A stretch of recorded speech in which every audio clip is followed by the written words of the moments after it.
Tiniyak ng Department of Social Welfare and Development o DSWD Region 12 na lahat ng kwalipikadong tricycle drivers ay makakatanggap ng ayuda sa ilalim ng Assistance to Individuals in Crisis Situation o AICS program, kasunod ng epekto ng patuloy na pagtaas ng presyo ng langis. Sa panayam ng Radyo Bida kay DSWD 12 Regional Information Officer Dennis Domingo, inahayag nitong 5,000 pesos ang ibibigay na tulong na pinansyal para sa bawat rehistradong drivers. Ayon kay Domingo, uunahin lang muna sa ngayon ang mga tricycle drivers sa lungsod sapagkat mayroon na silang organisasyon at mas mapapabilis ang pamamahagi sa kanila. Gayunpaman, isasama sa masusunod na rollout ang iba pang sektor ng mga public utility vehicle o PUV tulad ng jeepney, multicab, tricycad at skylab drivers. Huwag na po tayo mag-alala dahil kapag matapos na itong para sa mga tricycle drivers ay baka magkaroon din ng mga pag-uusap regarding sa mga tricycle at yung mga walang franchise. Samantala, nakatakdang simulan ang pamamahagi ng ayuda sa April 8, 2026 pagkatapos ng Semana Santa, kung saan unang makikinabang ang mga malalaking lungsod tulad ng Kidapawan, Jensan,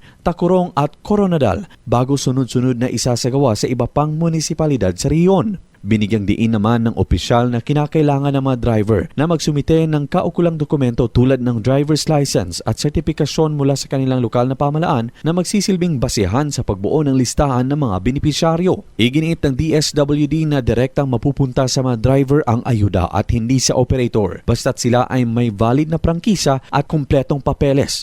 Luigi Alan Totor, NDBC, Bida Balita.